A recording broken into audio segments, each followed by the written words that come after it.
this? Welcome to the Killer Comic Show. Welcome to the Killer Comic Show.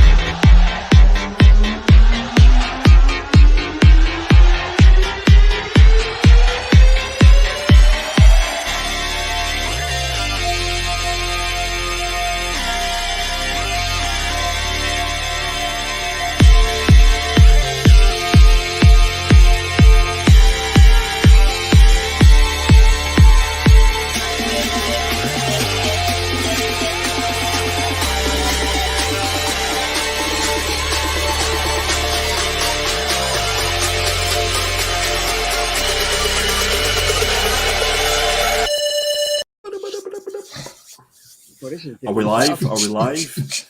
Can everybody hear?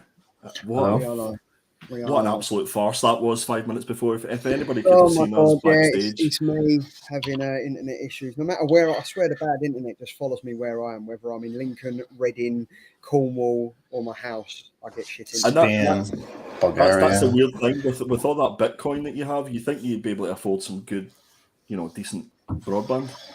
I know, but this Bitcoin, it's up and down, and unfortunately, it's really down at the moment. Like your internet, like my internet. So like your Instagram account. Yep, my Instagram account is down. I've had to set up a new one. It's not coming back. Some person in Nigeria has obviously got on my Bitcoin and wants to take all my money. But hey ho, it's a load of shit. Shit happens, but oh well. Thursday night, and I've got two beautiful bald men to satisfy me. So, and satisfied you will be. Is that why you've got a hotel room? Has it? Yeah. That's why I've got lined up like this. But how's everyone been? Good. Fantastic, great week.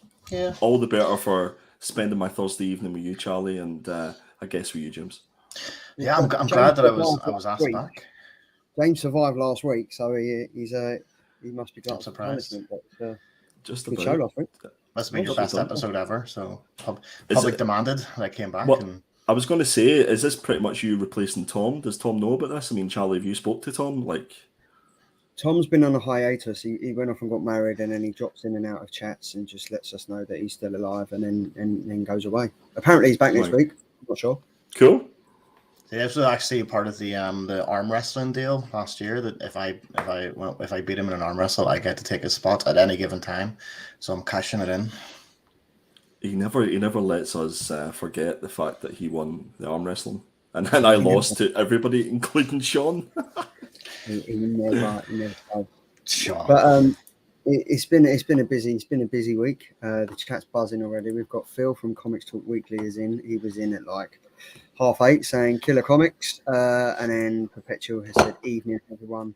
Phil is I'm not sure how to take this comment. I have a work meeting scheduled every week at this time, so I just watch this on mute. Best way, to be fair. Yeah, according to you, it is the best way. So yeah, great stuff.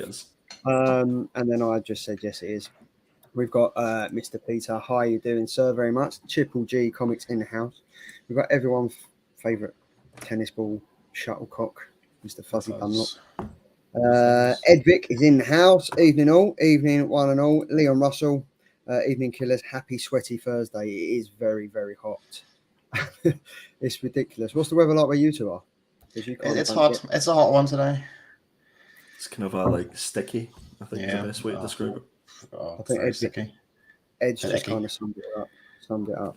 And apparently Andy has said, whatever you do not scan the QR code. Just don't do it. Don't do it. Definitely don't do it.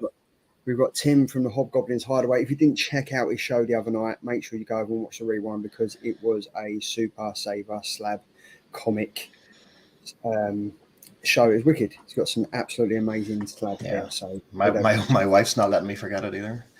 I sort of mentioned how much I spent on Tim there, and she's not happy. So, but she doesn't understand. On Tim. He didn't. Yeah, it was for a slab and not just on Tim. See, if I say it was for a comic, it'll be even worse. If I said it was for a big hairy man, she would be like, "Oh," she won't understand it a bit more. But what you didn't spend money on, Sean.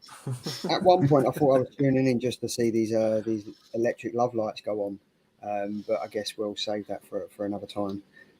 But we have seen them. Them lights on the floor did go on. We didn't see Bareback Mountain as everyone was hoping they would, but no, we didn't see that. What happens at Thought Bubble stays at Thought Bubble. There we go. And there he is. For fuck's sake, Sean is in the chat. Panels on a half pint superhero. There he is. I miss James on my telly, says Phil. Jesus. It's only been 7 days, Phil. Have you not got anything else to watch? Clive Evans is in the chat. Evening, sir. So Clive last week commented asking where he could get digital issue number 1 and issue number 2, and Rich kindly replied to him and said drop him a DM. So hopefully, Clive, you managed to sort that out with Rich, and you've got a couple of issues on your way to you. The better half of Hobgoblins Hideaway, it's Lucy. Evening. Tom looks a bit different tonight. That's what happens when you get married. That's what marriage does. Some would argue that Tom looks a little bit better tonight. They would be arguing. Sean said, yes, Lucy, he shrunk. There we go. And then we've Tim said, tuning in to a night with Right Said Fred. What a time to be alive. It is indeed. And it's Belfast summer today only. And Phil is also starting an arm wrestling training tomorrow, 5 months to go. There we go. I'm already looking forward to Thought Bubble. It's getting bigger and bigger as the weeks go on. And it's very interesting. So it's another Thursday. Andy, me and James had a quiet conversation earlier and was just like, oh my God, he's going to be back. He's probably got 3 or 4 weeks worth of pulled comics. So what we're going to do, we're just going to sit here quietly and just listen to you talk and show what you've got for the next 45 minutes, and then we'll get into the start of the show. So wake me up when he's done. Yeah, it's at least 45 minutes, guys. I have been I've been feeling sorry for myself, and whenever that happens, I just go straight to retail and just buy all the things. Plus, it was my leftover stuff from my birthday. So where do I start? I'm going to start with some Lego. I got this bad boy. You might have seen this on my IG it gone off for a bit. This is a Luke Skywalker Star Wars helmet. Mm-hmm. And this is part of I think 7 or 8 different helmets. How many times can I say helmet? But yes, 18 plus for all the reasons. And I'm looking forward to getting stuck into this and giving this a good build, as it were. Helmet. Indeed. I got a little Star Wars, the Razor Crest Microfighter Lego from my daughter. So thank you, daughter. Wow. Lovely. Where did I start? So I picked this up for the old memory box. I used to have this, annual from 1986. So I remember getting this to show my age when I was 4. Well, I don't remember it, but I remember having it. And I completely destroyed it, ripped it apart, crayons everywhere. So I thought I'd pick this up for the nostalgia. So that is Mask Annual. Nice. Rest in peace, Tim Sale, who sadly passed away I think it was last week he passed away. And I was a huge fan of the Heroes TV show. And what I didn't realise was that he'd done a lot of the sort of concept art and for the magazines and also for the comics that came out.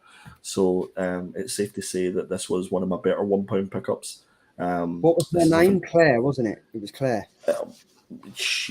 I'll take your word for it. Yeah, it was Claire. Yeah. But how cool is that artwork? It's absolutely stunning. But yeah, rest in peace to Tim Sale. You'll like this one, James. You'll have seen this probably on my IG. The Sakai Project hardcover book. Yeah. So I've been delving into that proverbial rabbit hole, and I can't stop. I've actually got 3 more Space Usagi comics as well to show off. But this book is absolutely stunning. I must. Have you seen it? Have you got it, James? No, I haven't. I never got around to picking it up. No. But... Absolutely superb. Next time we're having beers, we shall peruse. But it's absolutely stunning. It's lots of different artists just giving their sort of concept art for Usagi. Picked this 1 in 25 Suzumaika cover. Oh, that's nice. So that's Catwoman issue number 43. And this got sent in a lovely Mylar as well, which makes it look even better. Where's that from? This was through Sub-A Comic. I picked this up. That's a great cover.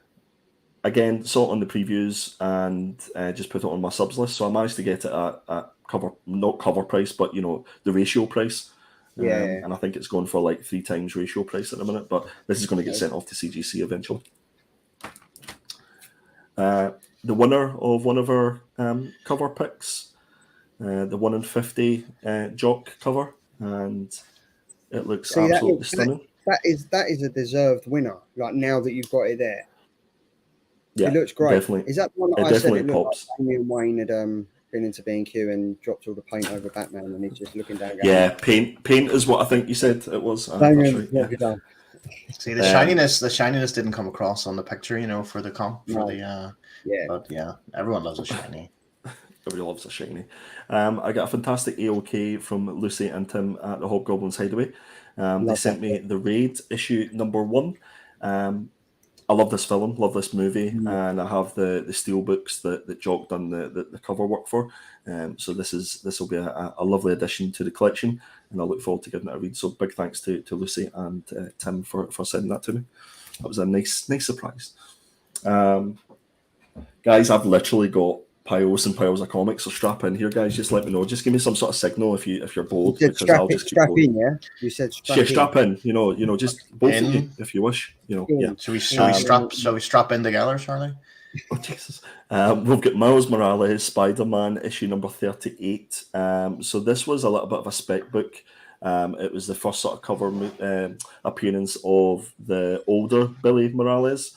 And I basically went for all the covers on this. So I think this was cover A. This was the 1 in 10 design variant. So I think this was the one that everybody was trying to pick up. Yeah. And then I went for a couple of the Jem Bartel covers because I thought they were absolutely stunning. I picked up Nice House on the Lake issue number 9. Again, that's on my subs list. Do you know what I mentioned to James? I mentioned that to Sean, that do you think James Tinian just had enough writing his comic and decided to take a picture of himself sitting like on the front of the cover? To be fair, if I had hair and grew my beard out, then it could possibly be me as well. But let's say that. It's just like, for me, that looks like he's done a self-portrait of himself sitting there thinking, where can I go with this story now? Guess who's never getting a James Tynion autograph again? You, Charlie. Did you get that? Obi-Wan Kenobi Star Wars issue number 1. So everybody knows that I love my Star Wars, and I got this cover, and arguably the best cover is the Geist cover. This is stupendous. Have the price of them Obi-Wan comics gone through the roof? No, really. No, I think that there was so many of them produced that they've sort of stayed at that cover price, thankfully. Got a couple of John Tyler Christopher action figure variants. So that's me up to date with these two. I think I've asked you this before, Andy, but have you actually got the figures that go with that cover, or do they do them, or is it just like a variant cover? I have some of them, yeah. They're behind me on that second shelf on the Detolf, so you just see just about there. I have about 30 or 40 of the vintage collection. So yeah. So this is Halion Legacy Star Wars issue number 3. Again, I'm stacking these, just too much to read. I don't know what the story's like. It could be absolutely rubbish, but it's Star Wars and I'm picking them up. Same with Dr. Aphra. Again, it's just another one to the collection. And once all the issues are out in the arc, I'll give it a good read. Same with Darth Vader, which is arguably the best run of Star Wars at the minute, in my opinion. And then a couple of issues to fill the collection for Bounty Hunters, which seems to be going on for absolutely ever. Just like this segment. Just like this segment. Is everybody having fun, having a nice Thursday? I could keep going, guys. Do you want me to keep going? Just get it off your chest. Get it off as well. Little Monsters. We've got issue number 3 and 4 of Little Monsters, so we've got one more to go, and then that's all the issues. I've been picking up these sort of die-cut issues of Something That's Killing the Children, nice. Just because. Batman Beyond the White Knight. Picked this up. Great read. And couldn't show off anything without showing off a Jenny Frislin cover. So we've got Catwoman issue number 43. And I think her covers finish at issue number 45. And then we go on to Tula Loti and Sousa Micah doing the covers for Catwoman. Picked up a couple of blank issues of Spawn, and I'm going to get my sketch on, and then hopefully James will do the colour work for me if he has the time. If he's still awake. If he's still awake. I've got all the free comic book day books in my pull list. So you'll see there. I think you picked up the Turtles one, James. Yeah, I got about 4 or 5 when I went in, but didn't get them all. Mighty Avengers, guys. This is Mighty Avengers issue number 13, and I think this is a bit of a spec book, but I couldn't tell you why. I just picked it up for a couple of quid. Brian Boland cover for Judge Dredd. Spider-Man, Amazing Spider-Man, issue number 544. Is that in High League, that cover? It is not. It is. It's not in your Lee. No, that's Spider-Man on it, Charlie. Very good, very good. Got Champions issue number 9, and this is the first appearance of Locust, so that's a little bit of a spec book as well. Got Iron Man issue 212. I've been sort of collecting these covers with the borders on them, and that was only a couple of quid. The rest are just sort of filler books for ROM and for the Defenders run that I'm trying to pick up. Again, these were just a couple of quid as well. And you'll like this, Charlie. So I'm doing my best to try and complete this Harley Quinn run. So I managed to pick up issue number 3, but they're getting more expensive as the days pass. But nice to pick that up. And then James, last but certainly not least, I've got Usagi, Space Usagi issues 1, 2, and 3 to add to the collection. Beautiful. Is that the volume 1 or volume 2? That one. I think it's volume 2. Volume 2. Yeah. Yeah, Right. volume 2. Nice. Guys, I told you I had quite a lot of stuff, so apologies that I've taken up all the time. But Charlie, James, over to you. It's Friday already. I haven't got anything because I'm away travelling this week, so I haven't had a chance to get anything. So that was short and sweet, like Panels and a half. Well, yeah, it's short and sweet.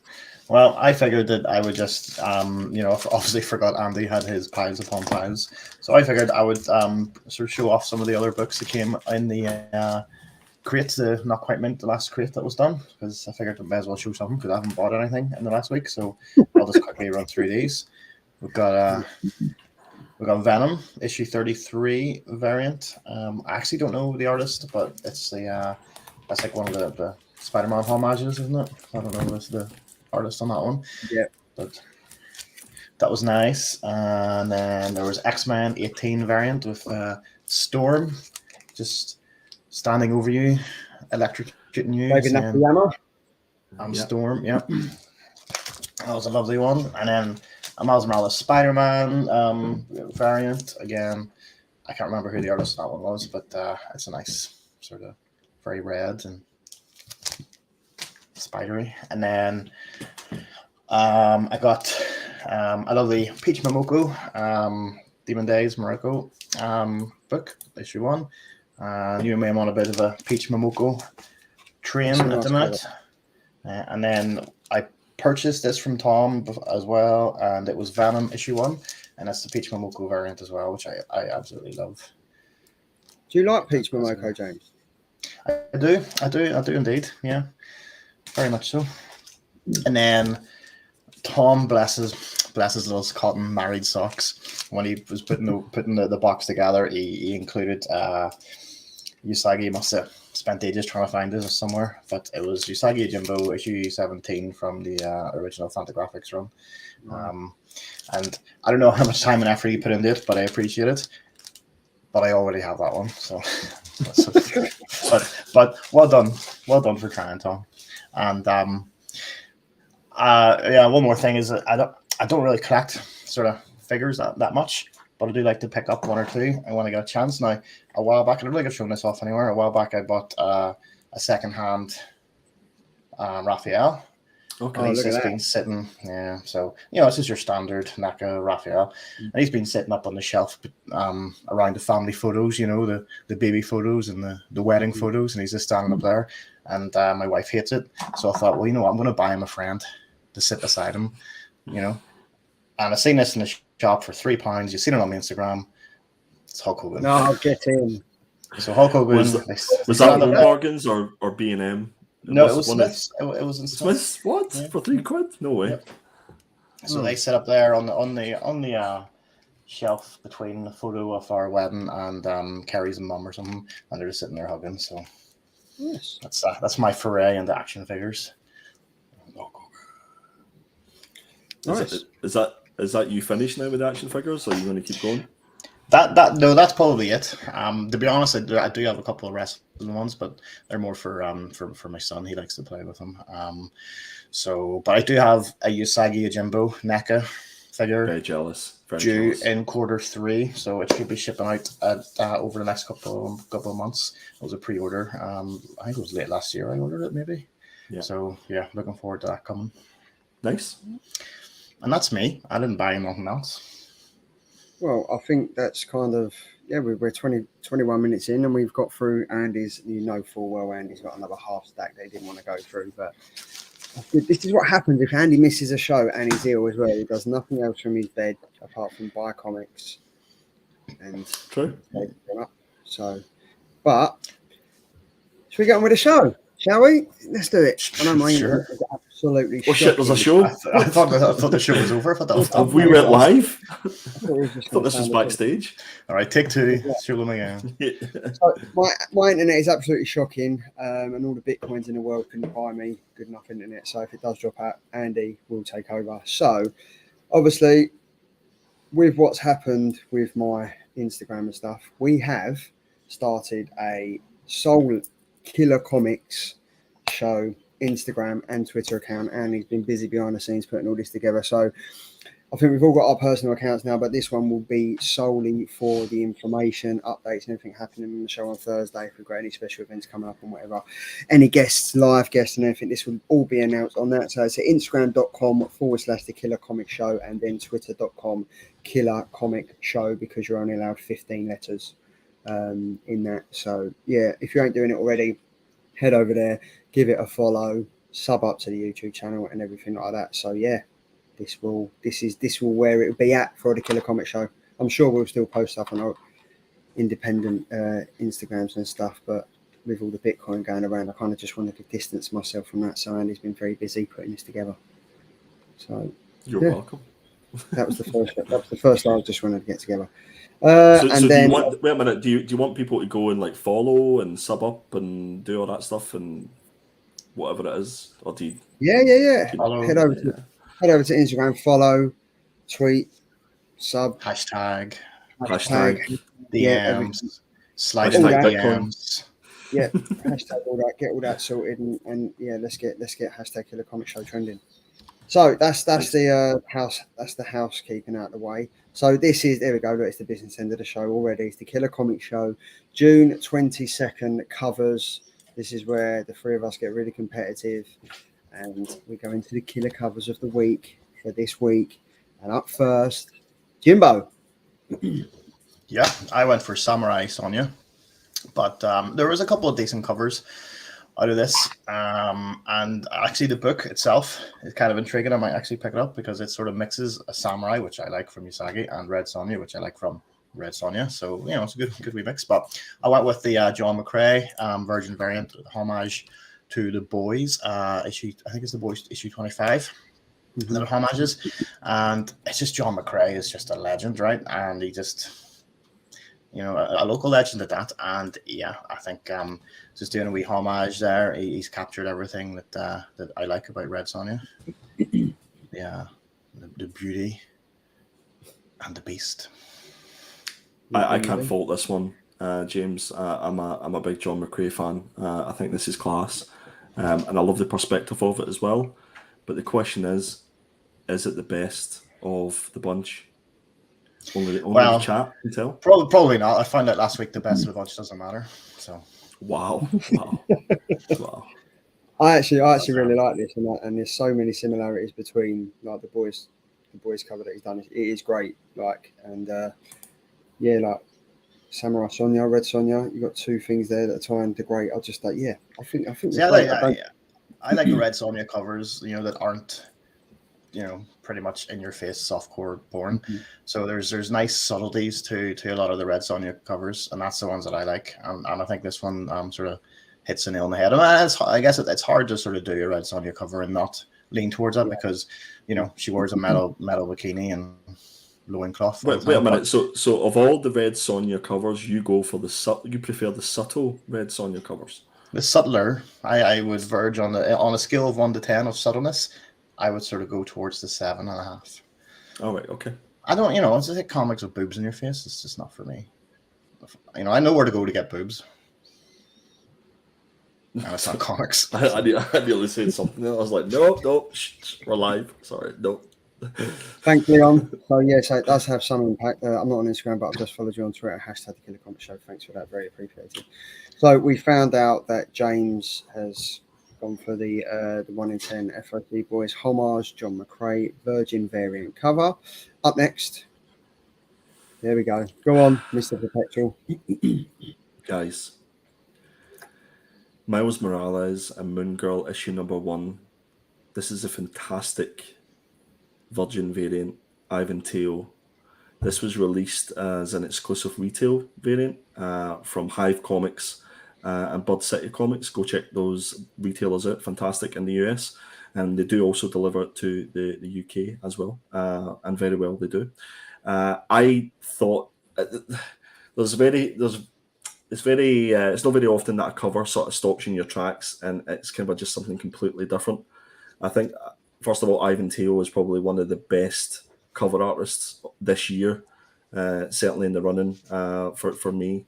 I just love the perspective of this cover. I love the colours. The colours absolutely pop. And I think it's one of those books where it could become like an iconic book in a few years to come, because as soon as you see this, you're going to recognise the book. You're going to know who the artist is, and you're certainly going to know who the characters on the cover are. So that's the reason why I went for this particular book. I think there was 3,000 trade dress and 1,000 Virgin covers. So it's not rare by any stretch of the imagination, but it's definitely one to go and try and pick out. I think you can get it for about $25 on those two websites. So this is my cover pick. I think it's absolute fire. I can't disagree with you, mate. I absolutely really, really do like this. Like the colour bleed going into like Moon Girl and stuff like that. It just, it's I like the fact that it's kind of, it's like it's done on a filter, like an Instagram filter or something like that. So they kind of like fit the colour bleed and stuff. Yeah, I think it's great. I didn't really know that this comic was coming out until I see this cover. Now I've looked into it. I'm quite intrigued to read this. Yeah, no, apart the story's great. It's getting good reception and stuff like that. And I think Moon Girl as a character is going to be huge. What she sort of represents, it's definitely going to be the future of Marvel and the Marvel universe. So definitely want to try and pick up if you're looking for a bit of spec. But this is just a lovely cover. Imagine how well this is going to display. I like the painterly style of it. And one thing as well as Miles Morales, he actually looks quite arachnid, and there's nothing about him that stands out as arachnid. But this is pose and the sort of muscle. Sort of lines in the muscles makes him sort of seem like very arachnidish. So it's arachnidish. Arachnidish. Which sort of actually gives it a little bit of a creepy feel. When he's next to Moon Girl, which is great. But speaking about arachnids and Miles Morales and stuff, Tom has gone for Miles Morales Spider-Man issue number 39. Again, this is an Ivan Teo variant B. I don't really think there's much to say on this apart from Tom and Andy had a bit of back and forth about this. Andy, I think you picked it first, and Tom was like, "Oh, I've already picked it. It's on my slides." So then it came back, and I graciously handed it back to Tom. I was like, you're just married. I know you forget things and stuff like that you're married, so you can take this one. I've already ordered this. I've got this pre-ordered in the 9.8 CGC. So I love the cover. Again, we're talking about iconic covers here that you could remember for years to come. And Ivan Teo, again, is there a better person that can depict Miles Morales at the minute on a cover? I don't think there is. Do you know what? I think when this came out, I think it was from Sad Lemon. They kind of released it, and you messaged us on the group chat saying, "Look at this." I don't actually remember if I bought this or not. I think I did. I can't actually remember because I was like, for a thing like this, to send this off to CGC, unless it's in seriously pristine condition, you ain't getting a 9.8 out of this. But I need to go back and check because I'm not sure if I bought. I really do think I did, but I can't remember. I think I talked you into getting a 9.8. You probably did. So I can't even remember who I ordered it through. It might have been, was it Sad Lemon? It might have been Sad Lemon that I ordered it through. So fingers crossed it actually arrives. But yeah, this is absolutely stunning. I think interestingly there, Darren was saying that the head's a bit weird on this one. And I get, I kind of, now that it's one of those things when you mention those things, you can't sort of stop looking at it. You know what sort of throws it off a bit? I think it's the lighting on the nose, where I think if it didn't have that sort of bright, it sort of, for me, it pulls you right into the nose, and then you sort of start looking at it, and it just looks like you're almost then seeing a mouth, and it's sort of like, it looks a wee bit like alienish, but it's but do you know what though? Like, now that he said that, I can't stop focusing on the light shining on his head. But then is that quite clever how they've done that? Because if you was to take away that and just have the head and add the legs to it, it would look like a spider. Can you see where I'm coming from, or am I just lost the plot? So moving on. Wow. Okay, maybe I just see things others don't. Probably of all the things you've said this year. Yeah, but Darren, I said, looks a bit like one of the old great Aliens. Pity as it's a stunning. Otherwise, it's a very stunning cover. So yeah, so that's. I love the pose. I think it's the pose as well, and like it's almost like paint dripping. I think it's just class. I hope that's paint that's dripping down from his hands. Well, indeed, or he's having a bit of a maybe he's had a fight with Samurai Sonia. Who knows? With his skewed head. Right. And then for me, I've gone with Something Is Killing the Children, issue number 24. I've gone for the Jenny Frisson die cut mask variant cover. I'm not sure if this cover is going to be a foil cover. It would look absolutely fantastic if the die cut mask was foiled. Andy, you bought a few die cuts from them, and obviously when you take the mask away, she's got a different pose. So I think there's about 4 or 5 different poses of this character. When you take her around, she's got like a cleft palate or her lips raised up and stuff. But this just looks great. I'm not being funny. Like, the portrait of this woman is amazing. I'm loving the artwork. I'm loving the detail on this. I'm loving the difference, the 2 different signs in each eye, which again ties back to the Something Is Killing the Children story, and also the House of Slaughter story.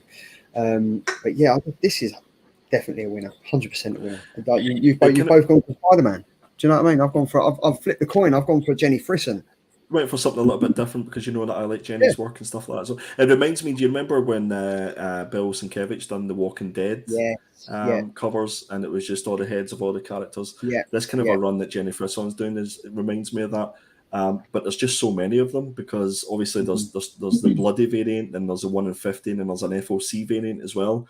And ultimately, it's just the same cover, but I think it just makes it cool with that die cut aspect when you lift up the mouthpiece, as it were, the mask. Yeah. So that is the covers this week. Obviously, we've got my cover, we've got Tom's cover, we've got Andy's cover, which is fantastic, and we also have the John McCrae variant as well. As always, the votes are now live on YouTube, so post that, and then at the end of the show, we'll find out who wins. And as always, you win Cuddly Toy. So there we go. Moving swiftly on, we have the Killer Comic Show Week 24 review. So the comics we decided to read this week from last week were, Andy, you picked A Calculated Man, issue number 1 from Aftershock Comics.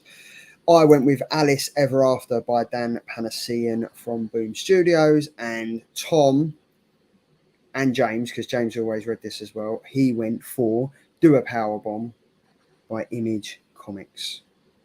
So up first, we've got Andy. You was away this week, so I've put you first every single time. Oh, appreciate it. Yes, we've got A Calculated Man by Aftershock Comics. This is written by Paul Tobin, and the artwork is by the fantastic Alberto Alburquerque. And the first cover is is that the Jim Lee exclusive? What? I thought that was Alberto. Yeah, you might have got that do you know what I've done? Do you know what I've done? I haven't changed any of the names on these covers this week. Sweet, doesn't matter. We've got the second cover, which is cover B by Cover B artist. We've got the third cover, which is the cover C cover by the Cover C artist, and then we've got another fantastic cover there. Shocking. So, did you have more covers, or was that just 4? No. It was just 4. Nice, thank goodness for that. So, guys, yes, I seen this on previews, and I just thought it looked really interesting. Something that a sort of premise that I hadn't seen before in a comic. So, the synopsis of this is we've got a main character called Jack Beans, and he just sees the world. Great name, by the way. He just sees the world in numbers and colors. He's got a photographic memory, and he basically uses this every single moment of his life. So whereas we might be walking down the street and we see a car or anything like that, he's constantly calculating information using numbers and different colors. He never forgets anything as well, and he also cannot lie, which can be a little bit tricky when he is trying to bring down like a gang, effectively, the mafia. And he can't lie to the mafia, but he's also in protective custody throughout this comic. And again, he can't lie about being in protective custody. Or when I say protective custody, he's in witness protection program, I should say. I thought I'm going to start with the artwork on this. I thought the artwork was really good on this. I think it really suited the story and the narrative of the book. I thought the book was really well paced as well. It gave me a real insight into Jack Beans as a character. It gave me a little bit of understanding about his backstory. And for me, it didn't sort of go on too long. They continued that backstory by different parts of his life, and it all brought it sort of nicely together in this issue as to he's effectively trying to kill every member of the Keys Mafia family. I thought on the artwork it was nice touches that the tattoo element where each member of the mafia has a set number of keys, and the more keys you have, that's the higher up you are in that particular mafia family. I don't know what you guys thought. I thought this was a really, really strong first issue. It's something that was completely different from anything that I'd read specifically this year. I thought the artwork complemented the story, and it definitely had me invested in Jack Beans as a character. Charlie, James, what did you think? Yeah, that's a solid issue one, isn't it? It's it does enough to give you the backstory. It's not sort of heavy on the exposition, but the way they do it, you know, through the witness protection and the handover from one agent to another, it gives you a good bit of background on the character, without it being sort of just text heavy and sort of boring in that way. I think for me it was like it's almost like Rain Man meets Jack Bauer in a way, where he's like he's this mathematical genius, but he's also really good at just murdering people. So that seems to work for him. No, it's definitely an interesting story, and I like anything that's sort of mafia related and crime, organized crime related, and things like that. They're always a good read, and I thought for a first issue, it read well, and it was it brought you into the book, and you definitely want to see what happens next. It seemed to pack a lot in the first issue, I thought. Yeah. These are the couple of pages that I'd sort of picked out. The one on the left-hand side gives you an insight to what I was saying, where when he's walking in everyday life, he sort of can remember everything about everybody that he's passed, everybody he's seen. He knows how quickly the car's going. He knows how fast the bird is flying above him. So I would imagine that can be quite exhausting, having to do that every single day of your life. You can see the character as well. Whenever I first seen the image of him, he kind of like came across as being a kind of a character you wouldn't actually like. Quite smarmy and stuff like that, and he's obviously a mathematical genius as well, so he knows it, and he's quite proud of telling you throughout the book. But definitely the way that it was written by Paul Tobin, I think he becomes a really sort of lovable rogue to a certain extent. To a certain extent, I don't know what's happened to my camera, but that's a benefit for everybody. And then on the right hand side there, you can see that when it gets a little bit darker, and he's effectively, about to kill this member of the Keys family. Charlie, what do you think? Right, first things first. Jack Beans is an absolute G. He's like, as James said, he's a modern day Rain Man, and I think Paul Tobin and Alberto Alburquerque, they're onto a winner here, man. This is like a seriously solid comic. I think like for a first issue, I really, really enjoyed it. I think I like the artwork more than I actually enjoyed the story because I found myself looking at it. I think the line work and everything is great. I just it is. I think as James said, it is Jack Bauer meets Rain Man. It's just a really interesting story, and I think like I like the way that you kind of get 2 points of who Jack Beans is. You kind of see who he is from his point of view, but then you kind of get to see who he is from the not the MI5. Who is it that they're the US Marshals? The US Marshals, yeah. So you kind of see how they portray him, and then you see how he portrays himself and stuff. And then I think it's just wicked. I really like the character development of him, and I'm kind of all involved because he knows what he's doing wrong. He knows what he's doing, but he's really smart because even in some of the panels, he's like, yeah, I'm probably going to mess up, but I've already planned for that. So I know that I might mess up in parts, but I know that's going to happen. I'm just all in for this. I'm very interested to see what kinds of twists and turns are else are brought out in the next like couple of issues because I think like Albuquerque and Tobin are onto a definite winner here. It's great. It's enjoyable. It's fun. It's action. It's everything. It gave me the feels of what was the Chicken Devil. It gave me that sort of feel about it. One bit of a plot issue that I had with it. Maybe I'm thinking too much, but if he can't tell lies, then how has he survived so long in the witness protection scheme? I don't. Maybe that'll come out in the next couple of issues. But other than that, I thought it was an absolutely solid issue. And for me, it was a killer. Yeah, I think it's only if someone was directly asking, are you in witness protection? You would have to say yes. If he doesn't bring it up, I guess it wouldn't. I guess, yeah. Yeah, but no, I know what you mean. It was one of those things you think, if he can't lie, how is he? But yeah. How does he get around it so much? By doing taxes for bored housewives, from the sounds of it. So, but I also like the rival crime family were called the Van Dykes. So there was the Keys and then the Van Dykes, and they all had their wee moustaches and stuff. It's one of those sort of. One of those sort of out there touches, but you totally buy into it because in the world. So yeah, it's going to be interesting because he can kind of manipulate any situation. So I'm kind of looking forward to see what happens in the next coming issues. Where does he get into a situation where he becomes manipulated and can't get out of it, or is he going to meet his match? Do you know what I mean? I'm interested. So I think it's a good choice, Andy. Well done, mate. It's a killer from me. And in fairness, I think if you had to grow out your hair, Charlie, I think you would be the new. Like quick math. I'm nothing but a calculated Southeast London toe rag. There we go. Sold. There we go. Sold. But yeah, so it's a killer from me, a killer from Andy. James, is it a killer or a binner for you? And it will be a killer. We'll go killer. It's a killer. Quite literally, it's a killer. So that's up next. Right, so that's great. So up next we have Alice Ever After, issue number 3, written by Dan Panosian and art by Giorgio Spalletta. But the art is also done by Dan Panosian as well. For Dan does the Wonderland and Giorgio does her normal world.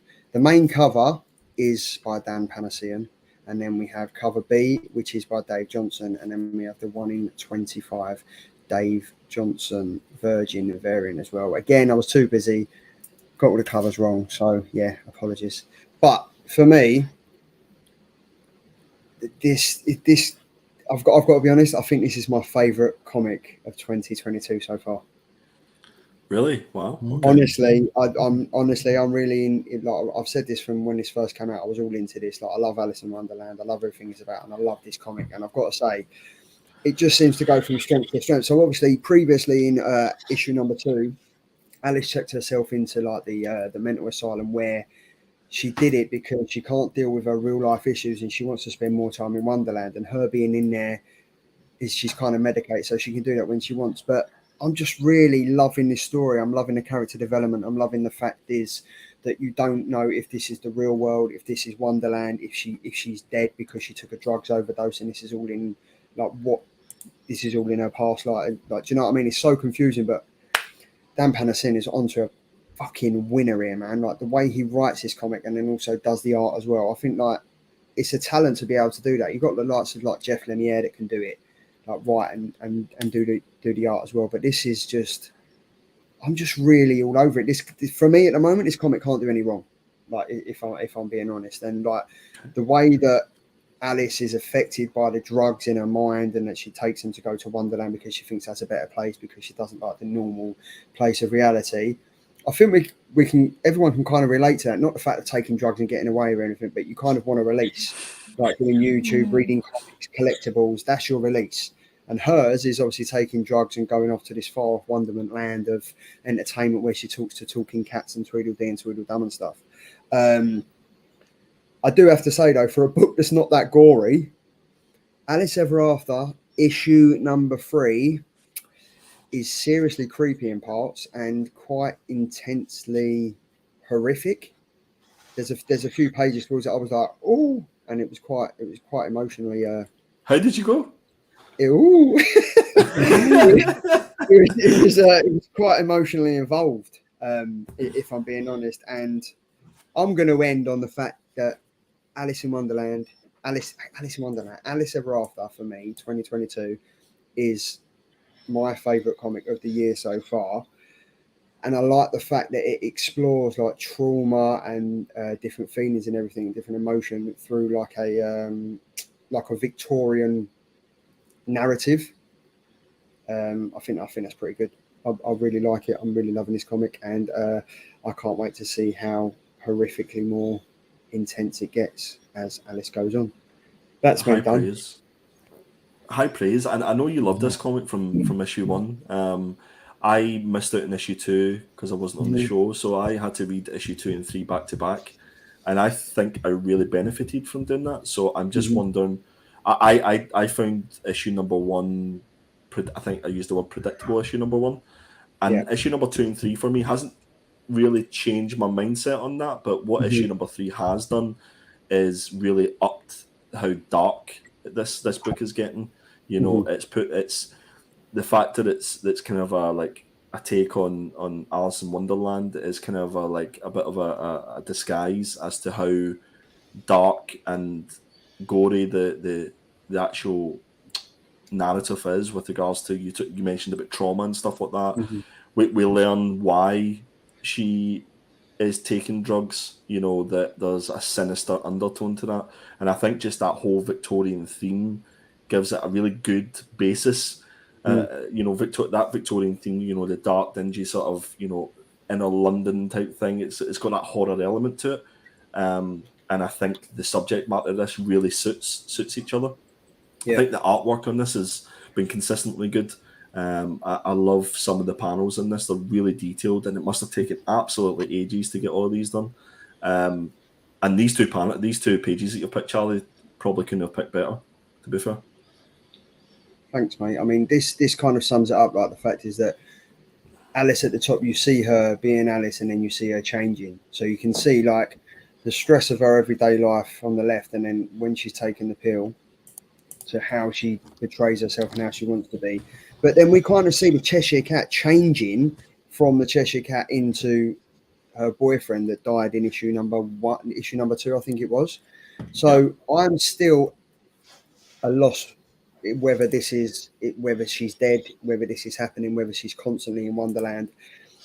I think the fact that she's found out where her trauma has come from, the fact is that her dad's a well-renowned dentist that gets perfect teeth from ripping them out of people that have died. And I think it all comes to a head where we see on the panel on the right hand side where she sees her dad ripping the teeth out of her dead mum, and she's just, this is where we told you it went a little bit sinister. You know, if you're thinking this is a bit of a fairy tale, it is not.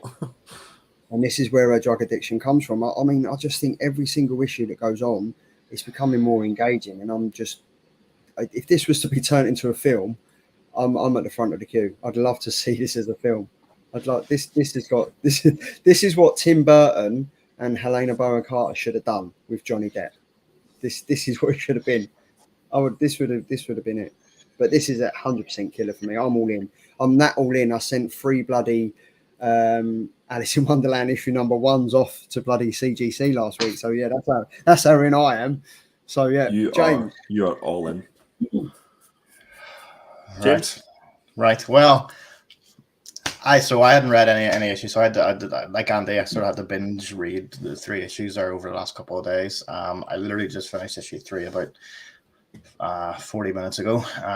No, sorry, Andy's comic haul did about 50 minutes. So yeah, so probably about an hour ago. I like it. I don't think it's anything overly special, but like I said, I do like the transitions between Wonderland, or what is perceived as Wonderland, as well as sort of the real sort of Victorian England.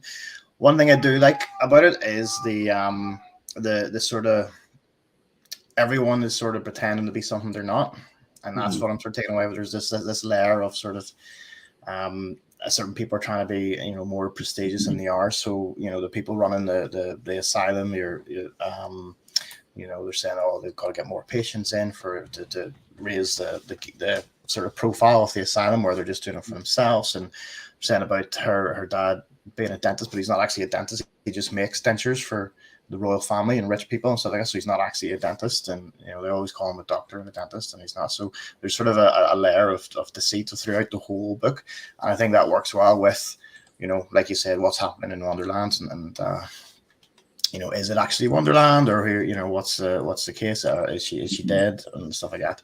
Now, one thing when reading it is I realized I know nothing about Alice in Wonderland. So whether I never read it as a kid, or I've forgotten about it, I don't know. So I think you must have.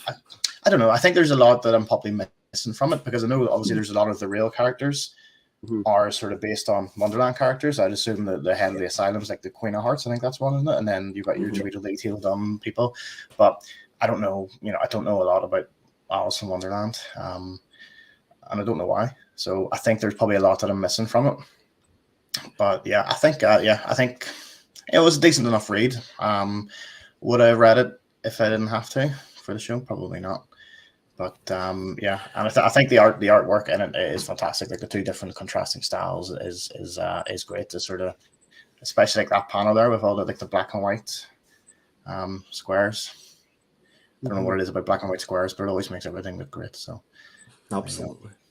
I think I'm with you in that, James. Like whenever I read the first issue, I was kind of a question, like, unless Charlie, who absolutely loves this book, didn't pick it, or did pick it, would I, you know, proactively go and pick up issue number 2? And I would probably say yes, just to see what happens. But I guess that I didn't read issue number 2, and I had to binge 2 and 3 together. Kind of tells me everything that I need to know.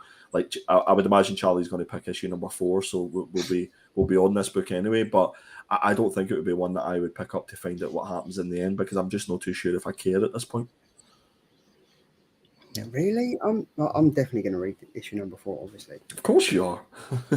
See, I think the one thing that intrigued me was that, you know, there did seem to be a certain level of mysteriousness about her and her father. Is to why was she like this, and why was she traumatized? And I thought, if that's something that sort of they build upon towards the next couple of issues, that could be interesting. You know, because you know you don't know what it could have been, and why she's being drugged and stuff like that. And then obviously they sort of explained it in this issue. So I'm sort of like, oh, well, that sort of sums up the biggest mystery. I don't think anything else has happened in it. I'm really that fond of finding out. Over 3 issues as well, like, you know, as well. It's not a huge amount to take away. I'm just wondering if this is going to be like the theme, not specifically for Dan, but maybe for other writers, because obviously we've had was it Never Ever was one of the books that we'd read, and it was based on the fairy tale. I wonder what other fairy tale would you pick? Maybe that's a question for the chat. If there was another fairy tale that you'd want to base like either a horror comic on, or a book on, what would you do, and how would it look? I think that'd be quite interesting to think about. That's a great question. That's a quality question, isn't it? For me, right, I'm going to ask you a question now, right? So my favourite character in issue number 2 and this issue is Dr. Madsen Hasselman. Right, he's well remembered. There's something. Oh my god, there's something going on there, right? And I think he's going to have a big part to play, because if you look at, is he the guy that's doing all the experiments? Yeah. So if you look at how her dad was working behind the scenes, no one knew what he was doing. This Dr. Madsen Hasselman is doing the same thing, and I think something's gonna happen between him and Alice, and I think something big's gonna happen, and I'm looking forward to it. I think Dan Panosian, I think he mentioned on Twitter or Instagram the other day, saying that Giorgio has created such an intense character there, and you look at him in every single panel, he looks evil, and I'm looking forward to seeing. Like, I'm gushing about this comic because it's fucking awesome, man. Like, I really do enjoy this comic, and this is. I'm going to be reading every single issue. So yeah, Charlie, have you been slipping into Dan Panosian's DMs? I'm getting some love feelings coming here. Maybe. I did like that character, the doctor. He sort of, the way he's drawn, he looks like a cross between like Steve Buscemi and Vincent Price. And I thought, yes, I got that as well. Yeah. He really does. Yeah, he does. They are two creepy looking dudes, so it works. Yeah. But you know, like this, the reason why I put this panel on the left-hand side is because it's so intricate. Think how long that must have taken to do the checkered walls and stuff. And even in the comic itself, if you look at her face, there's individual little specks, tiny little dots. It's just impeccable. Like this, I'm assuming that this wasn't digitally drawn. I could be completely wrong. I don't know. But if it wasn't, and there's pencils to this and inks, I'd love to see it with the colours on it. I think that would be stunning, specifically this page. Like there's levels to this game, and I think like this is up there. All right, we know you like it. Move on. Yeah. So we've had a few things, a few chats saying, "Yep, it's a fantastic twist on a classic story." Dan Panosian has nailed this one. Well said, Dean. We've got Panos and a Half Pint that said, "At the very least, you've watched a cartoon as a child, James. You must have done. You must have done." Yeah, but who remembers stuff to watch as a child? I don't remember what I watched yesterday, let alone as a child. Dean has also said, "Very American McGee, no bad thing. The American McGee Alice game was fantastic." And Sean has also said, "Not fairy tale, but I'd love to see a horror version of the BFG." Ooh, that would be quite good. That's not bad show, actually. Yeah, that's not bad show. So that's a killer from me, a killer from Andy. I'm going to go half a kill. I'm going to go like an R. Yeah, I'll go lure. Okay. Cool. All right then. So up next, this was Tom's pick, but James is also a wrestling fan as well. So we've got Do a Powerbomb issue number 1, written by the fantastic it's Daniel Warren Johnson, who smashed the ball out of the park with obviously Better Ray Bill and Wonder Woman Dead Earth, and the art is by the one and only Mike Spicer. Main cover is by Daniel Warren Johnson, and cover B is by James Harron. At least I got one of them right, but I spelt Daniel's name wrong. Bloody hell! I had one job. So listen, it's been a tough week. Yeah, who wants to go first on this one? I'm going to say one thing before we start. You mentioned that Daniel Warren Johnson had done Wonder Woman Dead Earth, right? Yeah. You take that, listen, after this show, have a look at the covers for Wonder Woman Dead Earth, and you tell me right now that is not Wonder Woman wrestling in that ring. It is exactly literally a carbon copy. As soon as I seen this cover, I thought, what is this, like a follow-up to Wonder Woman Dead Earth? So, and yeah, I've got a lot to say about this book. So, James, you like wrestling? Yeah, James, you go first, mate. Yeah, I like that. Obviously, Daniel Warren Johnson, he knows what he's doing. I don't know if you got a chance to read the wee part in the back about why he's come up with this comic. I thought that was actually a very interesting read. That with the birth of his daughter, he was up a lot and he started watching Japanese wrestling, and he just started to really have an appreciation for Japanese wrestling, and he decided to write a comic about it, which is fantastic. I think it's a great story. It has a level of fantasy to it. Even with like the wrestling scenes and stuff, it's still sort of very out there. So it's not just a sort of normal wrestling comic. There's quite a bit of sort of fantasy elements to it. And then I just thought the story. It's quite hard hitting from the get go. You're a couple of pages in and you've already got like a major turning point in the story that I don't think again, I didn't expect. I didn't know what was happening. I don't think they gave anything away on the promotion of it. And then there's like a almost like a demon character watching this wrestling on TV, and you think, well, how is this playing it? And you find that out at the end of the comic. So I think it's definitely an interesting take on a wrestling comic, and like I said, it's something that's sort of already been touched on with Crimson Cage, where they're bringing like a fantasy horror element to wrestling in a comic book. So it's hard not to compare them. Based on issue 1, I think I still prefer Crimson Cage, but the the artwork, Daniel Warren Johnson's style is very unique, and I actually really enjoy it. I think his art style is great, and it definitely works well for the sort of wrestling scenes on there. But I think the way the wrestling is portrayed in it is almost like it's like portrayed as a real fight, whereas if you were reading Crimson Cage, that the way they do the wrestling scenes, they're talking to each other back and forth in the ring, telling each other what moves to do, which is, basically how a wrestling match would work.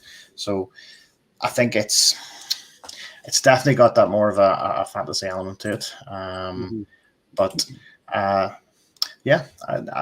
quite enjoy the story. I'm really excited to see where it goes. Obviously the way this issue has ended, it looks like we're building up to some sort of, I guess, what would you call it, like a demon wrestling league or something.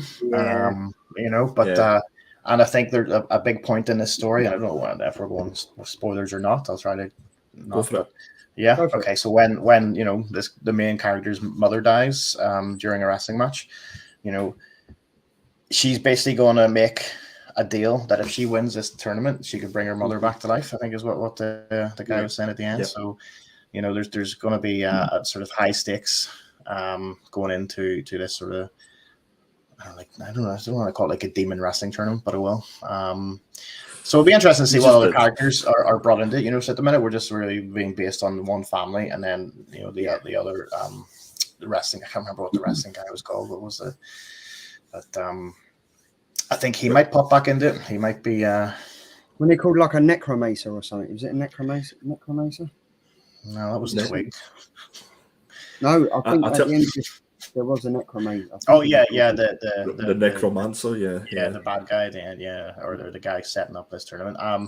So I don't know. It's hard to sort of explain the comic, isn't it? I think I sort of said that out loud, and I'm already thinking to myself, what am I talking about? But I think it's fair to say you don't have to be a wrestling fan for this, because whenever I seen the cover and what the premise was, I was kind of not put off, but like. It's not something that I watch on a regular basis. And what got me intrigued with this was the fact that the artwork, I recognised the artwork, so I was sort of invested in it. I think I just couldn't get taken away how much Lona is. No, what's her mother's name? Steel Rose.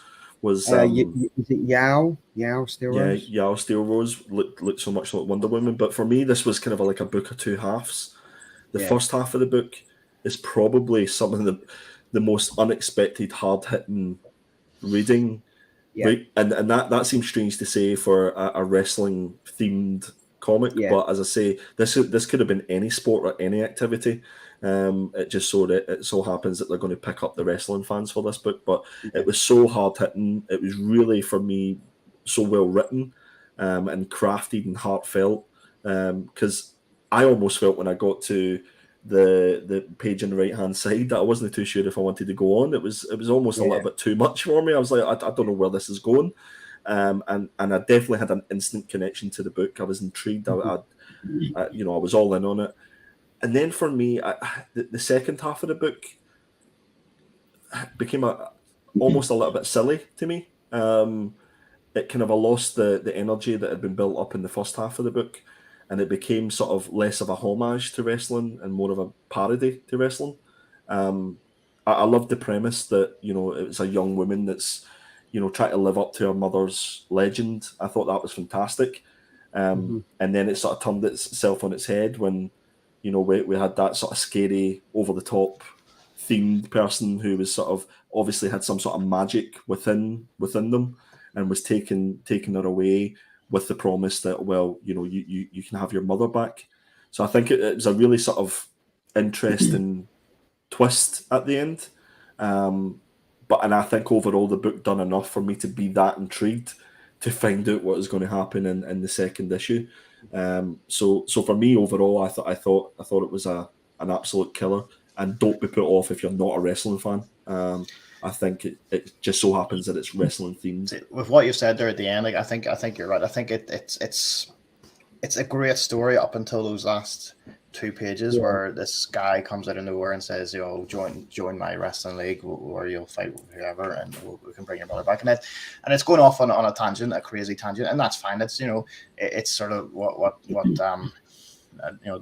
Darwin Johnson does, but does it sort of, in a way, affect what came before it? Does it sort of overshadow it? I think it does. I think that what came before it was great, and then that's sort of like, oh, okay, yeah, it's a comic. You know what I mean? It's like, boom, back in. It's a comic I'm reading. I don't really feel as emotionally tied to the book now as I did. So, I think what you said there is right. That sort of took out of it. I kind of associated the guy at the end as Tony Khan from AEW, just recruiting him, saying, "Come and join my wrestling league. It's better than WWE. Come here." But so obviously we've all touched on it. Wait, was that a wrestling joke? That's a wrestling reference. Whoa! Did you see that go right over my head there? I was like, "What is going on?" So it tells the story of is it Lorna Stillrose, and it is the daughter, and then obviously her mum, Yao Stillrose, who unfortunately dies, which is the panel on the left-hand side. Now, this for me was kind of real because you see, especially with AEW, being a wrestling fan, you kind of see the trips and flips and stuff what's not meant to happen. Like, let's go back, James, you know what I'm talking about. CM Punk 3 or 4 weeks ago kind of tried the buckshot lariat, and against Adam Page, he tried it twice and it didn't work out. So I've just said a whole load of stuff that Andy's like, wow. But guys, do you want to get a room or? Listen, you know what? Charlie, you make a fair point. Like, I'm old enough where I was watching the pay-per-view where Owen Hart had fell from the rafters, and I know they cut the black on the feet and everything, and then they're like, oh, I was watching that as well. When you're watching that live, wow. And you're like, what's happened? What's going on? And then it's similar to that. If you can tie that to something that you've experienced in that wrestling environment, then it sort of does sort of ring true a lot more. And this is what I was trying to get at. What did Charlie just say? They've taken examples of how, wrestling is fake, but you do incur serious injuries from it. And as we see from this first issue, like it literally cut you straight in the field straight away. Like, honestly, it hit seriously hard emotionally. What do you mean it's fake? I made a living doing this. But that was uncanny, James. It hit you hard. Oh yeah, brother. Within the first 6 or 7 pages, like let's be honest, and it really did. It was like, for me, the first half of the comic was edge of your seat stuff. Like, I was really interested in it, really emotionally involved. But I liked it throughout the whole thing. Like, I kind of now I see where you guys are coming from. It kind of, it was a story of 2 halves. Like, you got the emotionally driven part, and then you've kind of got her, well, I'm going to go and do what my mum couldn't do, and I'm going to fight to get back her championship, and I'm going to be blah, blah, blah. But then you kind of understand that she's not just battling to do that. She's also battling against her father. She's battling against her uncle, who don't want them to do that in the case that they end up losing her as well, because her mother did. I really enjoyed it, and I was also equally surprised to understand that even though Daniel Warren Johnson's done this, and he's done Wonder Woman Dead Earth, and he's done Better Ray Bill, this is a creator-owned series. This is his creator-owned series. And I was quite interested in that. And then when I read the story at the end of it, I was like, he's kind of taken what he loves and what he's done, and he's kind of gone to Image Comics and said, right, I'd like to do this. And the fact that it's creator owned, like, and it's about pro wrestling, that kind of takes it up a whole nother level for me. And I was kind of more invested. My only downside with this is that issue number 2 isn't out to read straight away. If I'm being honest, because I really couldn't recommend this series. That's more. comics, And I know. And it's not just for wrestling fans. I think a lot of people would potentially be put off because they're like, they see wrestling on the front cover and they're like, oh my God, this is going to be a stupid 1, 2, 3 done. But it's not. I think there's more coming from it. And you know what? The more I'm thinking about it as well, and I know sort of it was said that the last part has sort of taken us out of it. And obviously it worked for you, Charlie, but me and I were like, oh, did it need to be there? But then I'm thinking, if it wasn't there, would it? It's then just a comic about wrestling. Yeah, Is that going to be that interesting? So I think, I'm sort of on that last sort of part. I'm sort of like wavering, but I think as a whole, it's definitely it was definitely a great read. However, I will caveat that I think Crimson Cage still smashes it out of the water. So, which I've read. Is it worth a read? Yes. Crimson Cage is it does everything that this hopefully will incorporate in later issues. Like the fact is that you see the closeness of the characters, like as they're going in for the moves, they're like, right, go down, I'm going to do a powerbomb or stuff like that, and you kind of understand it more as a wrestling fan. I would say that would be aimed more at wrestling fans than this would. This is potentially a sports entertainment comic instead of it just be solely wrestling. So if I don't know anything about wrestling post Stone Cold Steve Austin, would I still be able to read it? Yeah, of course you would. Well, Crimson Cage is based in the 80s, so so it'll be pre Stone Cold Steve Austin. Nice. It'll be Stunning Steve back then. Stunning Steve, yeah. He's here. But I will end on saying that the supernatural twist at the end, I think it could have come in like issue 2 or maybe issue 3. I would have liked to see more of the development of Lorna first and how she kind of dealt with it, because she kind of deals with it, and then 10 years later she's kind of being arrested. I would have liked to see how she got on with that. I do like as well that she's not automatically the best wrestler out there as well. I like that she's she's having to put the time in. She's getting she's not obviously winning the matches, and she's not getting the support that she needs to be able to put herself out there. And I think that definitely is a good, there's a lot to tell on that side of the story too. So I'm excited to see where that goes. But yeah, I'm going to say this is a killer for me. I've had 3 killers. I'm really enjoying myself this week. I'm going to give this a killer on the basis that it was unexpected. I didn't expect what was in the comic, and I would highly recommend that if you have not read this comic on the basis that you don't think you'd like it because you're not up to date with wrestling, then put that aside and give this a go. Yeah. Listen, I'm going to let my friend decide. Give her a killer, brother. Oh, yeah. That's a Northern Irish Hulk for you. And we've heard from Tom as well, and Tom would have given this a killer as well. So that's 3 killers out of 3 killers. But Andy, you wasn't here last week, so me and James had to do it for you. We had to get our rock on. So okay. You ready? Everybody that's wearing the earphones, brace yourself. Yes. If Connie's in the chat, be prepared.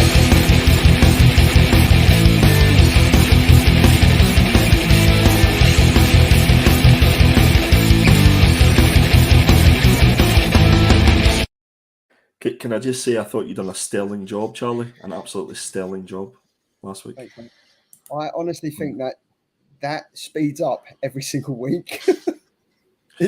Are we speeding up or getting slower, or is it speeding up? I'm not too sure.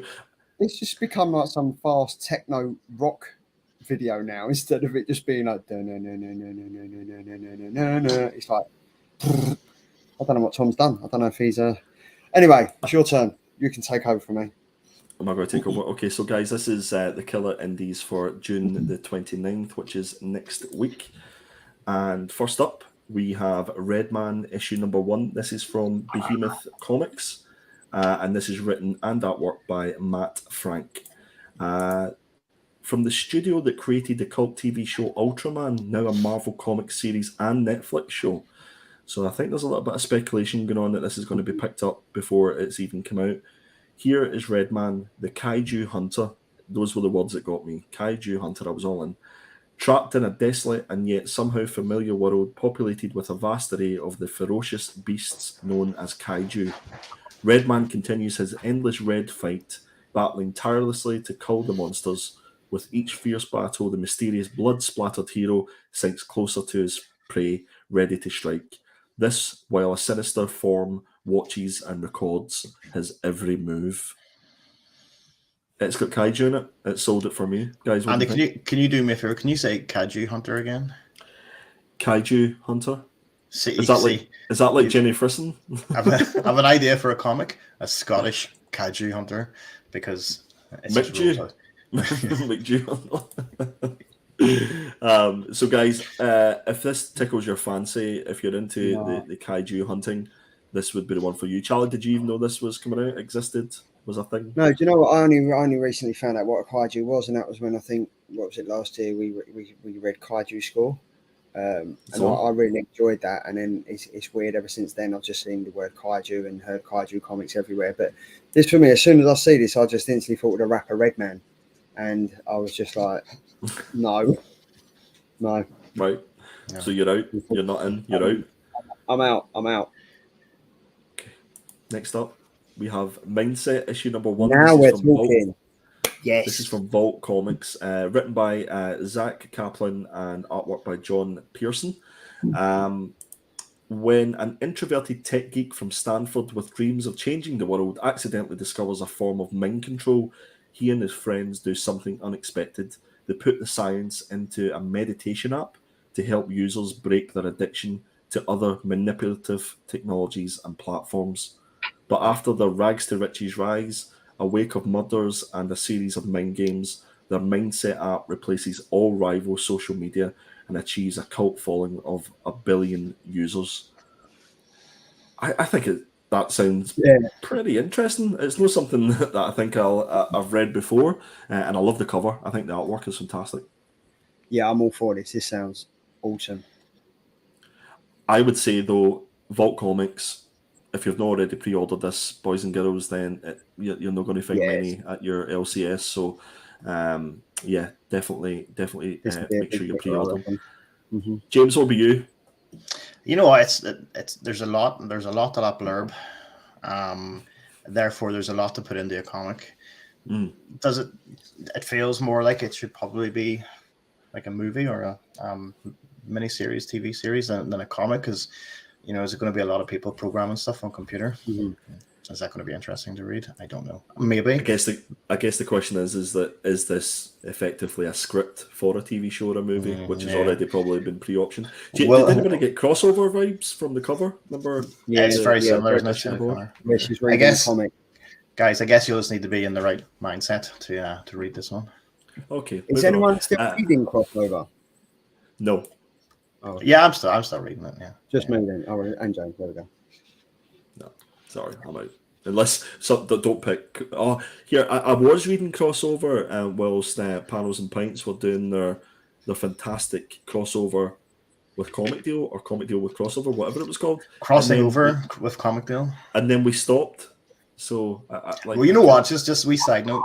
Nobody got that joke because there was a TV show called Crossing Over with John. Somebody who was like a medium, and he did all these like stupid things. He told people, you know, fake information that they're, you know, the spirits were telling them, and nobody got the joke that it's crossing over with Comic Deal. Another, I'm wasted. So if anybody wants to relive those moments and then appreciate that joke, make sure that you go and sub up to Comic Deal and watch the rewinds on that. If they're even still available, you need to like they should be blow the dust off them and try and find them. But bring back Panels and Pints, please.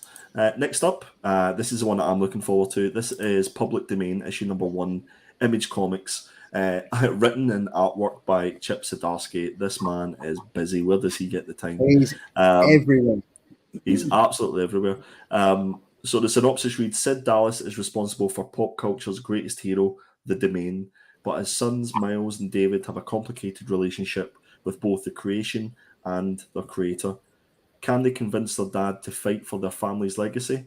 The fun and heartfelt series, written and illustrated by Eisner winner Chip Zdarsky, explores a wild alternate world where comic book creators aren't properly acknowledged or compensated for their creations. Crazy, I know. So I think it almost sounds like issue 7 of Crossover, where he jumped in and done something completely different. When he starts writing about and talking about and portraying himself, a whole comic of this, I'm all in. I love Chip Zdarsky, and I'm super excited the fact that he's next week or the week after he's Batman. It's massive. It's going to be huge. So, and he's doing Daredevil as well. Where does the man find the time to do this? Like, seriously. Where did he learn to draw comics as well? I didn't know he was an artist. So did you see his cover for he's won in like 250 for Batman? Oh, you wouldn't have seen it, James, but Charlie, you'd have seen it. Oh, it was amazing. Yeah. But again, he's another one he's another one like Scotty Young that you kind of just think he's a writer. He's a writer, but they do art as well, and they're not bad at it. No, definitely not. No, this would be potentially my pick of the week. I would say, if you're, I think this is going to be a really intriguing story and something completely different. I can't remember if there's one more, Charlie. No, I think we took. No, there's not. There's not. So yeah, if anybody's interested, they can come and find me on Instagram. I am back after a few days off to clear the head at perpetual.comics, and I'm also on Twitter at Perpetual Comics. But also make sure that you sub up and go follow James on IG. You can see comic_deal. And make sure that you go and check out our new Killer Comics Show Instagram and Twitter as well. That's me, guys. Thank you. Astonishing as always, mate. So up next, he's still not here, but we've still got.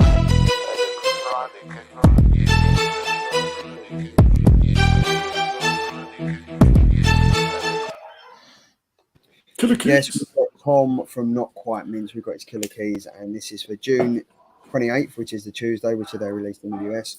And then we've got June the 29th, which is released in the UK. You can follow him over on Instagram /Not Quite Mint, and then over on Twitter at Not Quite Mint as well. And then he's also got his Tom_arts_mailing on Instagram as well. So, Charlie, before we start, yes, can we please have James doing the synopsis of each of these books if it's available on the screen? Because I lived for that last week, to be honest.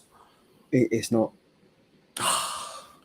Because you and Tom every single week seem to pick the same comics. So you picked 4 comics. If it's on the trades, I'll do it on the trades section. I never got to do the trades, yeah. You picked 3 comics and Tom picked 3 comics. Tom picked 5 comics and 2 of them were the same. 3 of them were the same, so I had to take Tom down to 2. So up first, we've got DC vs. Vampires Killers, issue number 1, written by Matthew Rosenberg, art by Mike Bowden.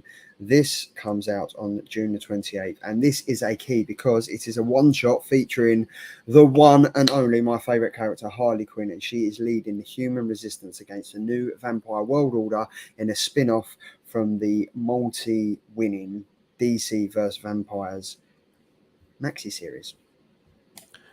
There's a fantastic homage cover B of the Batman, the Todd McFarlane Batman cover, and I'd highly recommend if you want to pick that up, because I think that's going to be a book that's probably going to go for 2-3 times retail. And this DC vs. Vampires has been great. It's been really, really enjoyable. And again, they kind of done it with Deceased. They've got multiple spin-offs. They've got DC vs. Vampires. They've got spin-offs of that as well. So, yeah, I'm all in for this. I like my DC comics and I like Harley Quinn. So, I like vampires as well. So, vampires, killers, DC, and Harley Quinn. It's a win-win for me. All in. Sweet. And then his last one is The Avengers number 57, written by Jason Aaron, and the art is by Jason Aaron. And this is a key because it's the first appearance of Sergeant Sardos, Soldier Supreme, possibly not. Sorry, Sergeant who? Sorry? Sardos. Sergeant Suburban? Sergeant Sardos. Suburbans? You don't have to be like that, Charlie. Sardos. Soldier Supreme. Oh, I'm sorry. Then if I'm not welcome, I'll just go. Just Soldier Sardos. Soldier Supreme and possibly Stefan Sardos's alter ego from an alternative Granny. and then we have his granny, and then we have the first team appearance of the secret invaders of World War II. So why is there 2 Thors on the cover? Is that Thorn? It is because the multiverses, alternative universes are all coming together. So I mean, this takes you chose Judgment, Avengers Judgment the other week. I think this again this is tying into it because underneath where it says Marvel 15, it says Judgment Day coming. So this is kind of all tying. This feels like X-Men. What is it? 10 of Swords or whatever it was called all over again, doesn't it? Yeah, it does. World of Worlds and stuff like that. So, but yeah, and tie-ins, isn't it? Just tie-ins. It is tie-ins. James is he referring to you? Sergeant Sadaf. No, I think he's referring to my alliteration. Nice use of that word. But yeah, they're the two Marvels going. They're the two comics going forward. You and Tom need to speak more, so you choose different comics. But you've both got great minds, so he's on honeymoon. I'm not going to text him, whilst he's honeymooning. you should do. You should do. But yeah, that's Killer King. And then, as I said, you can follow him over on Instagram at Not Quite Mint, and then Instagram the _art_of_art of Tom Maiden. Do you see he's changed his Instagram to the Killer Comic Tom? Killer Comic Tom or Tom Killer Comics, something like that. Something like that, yeah. Killer Tom. It's like, you've got like Comic Tom 101. We've got the Killer Tom 101. There we go. We got Killer Tom 999. There we go, Killer Tom 999. There we go. So James, this is now over to you because this is the Killer Trade for June the 28th. Up first, we've got. I went sneaky, James. I didn't actually pick a trade because it was there were few and far between ones that I'd picked. So I had to go for the Jenny Frison DC poster portfolio. This is 42 pages of prime Jenny Frison at $24.99. Wow. James, take it away. Hit me with that synopsis. So hang on, we're getting 42 pages of art for $24.99. Correct. Yeah. So you can literally take these out, get them signed by Jenny. Can you imagine if Jenny Frison was at Thought Bubble? Gosh. Anyway, goodness. Let's get this done.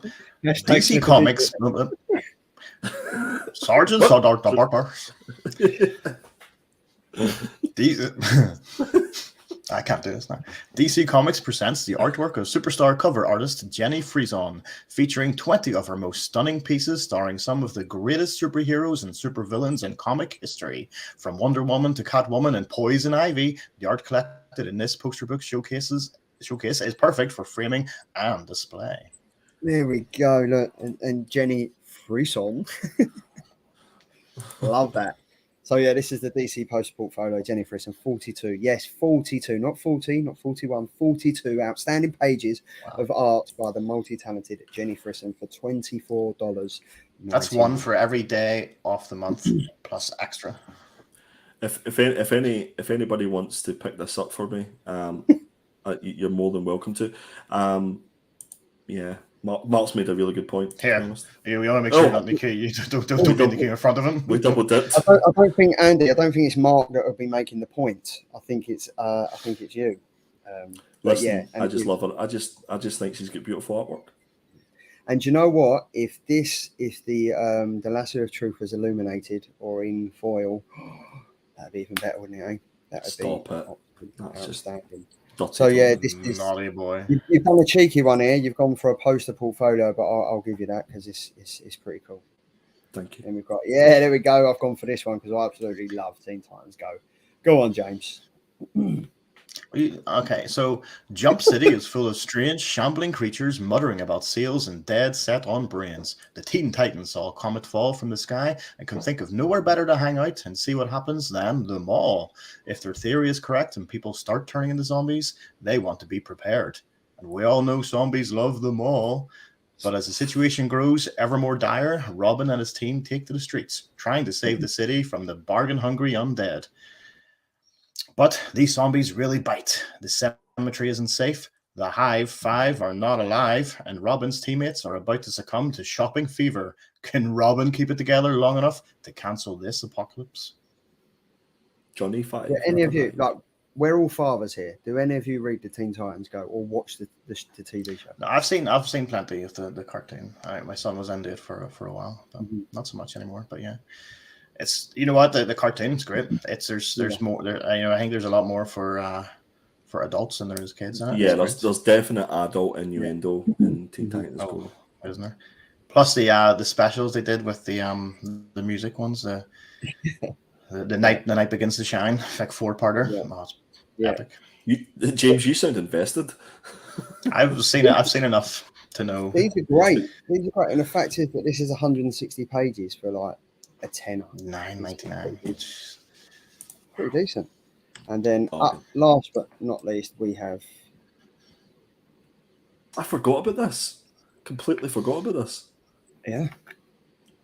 So this But is James- what's the furthest place from here. No, we have to Yeah. do a little bit before we lead up. Do we intro? All right, Yeah. so this is what's the furthest place from Come on, here. Charlie. This is by Image Comics, 248 pages, 1999. This is written by Matthew Rosenberg and art by the one and only boss, Tyler Boss. We reviewed this. I think we reviewed issues number 1 and 2 on the show, and then it kind of just fell by the wayside and didn't really go anywhere with me. I think I got up to like issue 4.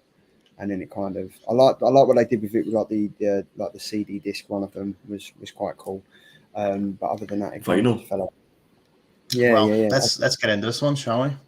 Yeah, let's do it. From Eisner-nominated artist Tyler Boss, from 4 Kids Walking the Bank and Dead Dogs Bite, and best-selling writer Matthew Rosenberg from DC vs. Vampires and Uncanny X-Men, comes an epic adventure about growing up and getting lost at the end of the world. When 16-year-old Sid goes missing in the wastelands, it's up to the members of her gang to discover what happened. But what they find is a whole world beyond anything they could have imagined, like Lord of the Rings meets Lord of the Flies, or John Carpenter by the way of John Hughes.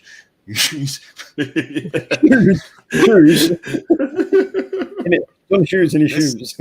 This series smashes together sci-fi and fantasy with elements of comedy, horror, and mystery for an emotional coming-of-age story unlike anything you've read before. The extra-length volume collects the first arc of the breakout hit that James Tynion IV has said, "What the future of comics should feel like." This collects what the furthest place from here, issue 1 to 6. Oh my! I assume that's how James Tynion talks. I don't know. It's kind of And this is what an A level in drama looks like, boys and girls. No, it's technically it's a GMVQ in media studies. Thank you very much. At the Technical College of Drama. Yeah, I didn't hit A level. Sorry. So that's what's the farthest place from here, and I just don't know if I can get invested in this. I think it was good, but I'm just. Would you? For Are you going to 248 pages for $20? I'd be invested. I'd give it. Are you going to pick it back up? If somebody buys it for me, yeah. That wasn't my question. But I'll pick it up. I'll pick it up from the ground once the postman delivers it from someone who's bought it for me. Well, I'm into trades at the moment, so I'll probably pick this up, and then if I get bored of it, I'll send it to you. Nice Okay. deal. No, Thanks, But I'll man. send it in the post to you for $19.99. There we go. Moving on. Okay. Boy at the Cockney. So, not the Cockney at the boy. Andy, you can fuck off. There we go, because it's your final. Oh, I see what he did there. There we go. What did he do? It's your star. You're the star. Final order cut off. Killer Pigs, June 27th. Let's get this going, boys and girls. First up, we've got Rogues Gallery, issue number 1, written by Hannah Rose May and art by Justin Mason and Triona Farrell. This is going to come in at $3.99, give or take a penny or two, and is due July 20th. These are all Andy, subject to change. I just want to stop you quickly. No. So you know the code that you put in. For some Yes. viewers, they might not know what that code is or where they can put that code in if they want to find this comic. Where do they actually do that? So that code is the previews reference code. So this is effectively the code that you give your LCS, or if you're doing it online, I'm sure you can put it into a search engine, and it's what they put in their order forms. So this represents a page in the previews catalog to where this book synopsis would be. Cool. And even the same comic but with different covers will have a slightly different code as well. Yeah. So guys, just before we go any further, I'm conscious that the dates on these can change quite significantly. We know what that was like with Triskelly. So even with like the trades that I've looked at and stuff like that, do your research before you go and order it. Check your LCS, give them a call just to make sure when it's due out, because this is information that we had at the time I put it together. Just my little disclaimer there. Yeah, thank you. James, hit us up with some Rose Gallery, please. I will do. So this is a series premiere. So writer Hannah Rose May makes her comic debut with rising star artist Justin Mason for an all-new series with Declan Shalvey. The Purge meets Scream in a home invasion thriller that follows disenfranchised TV superhero actress Maisie Wade as she is terrorized by an unhinged group of intruders cosplaying her day job's arch-villains. If Maisie is going to survive the night, she'll need to be the hero she has come to despise. Genre is action-adventure, horror, and thriller. Thanks very much for that, James. You're more than welcome. Declan Shalvey, Triana Farrell, I know is from Ireland as well. I'm not too sure about Justin Mason, but this definitely feels like a homegrown from our neck of the woods, James, book that definitely people should be checking out. Declan Shalvey does have a tendency to, when he's putting teams together from books, he does pick a lot of new up and coming Irish and sort of Northern Irish comic creators, which I think is fantastic. Fantastic. Yeah, definitely. It shines a bit of light on these guys. So definitely go and pick this up.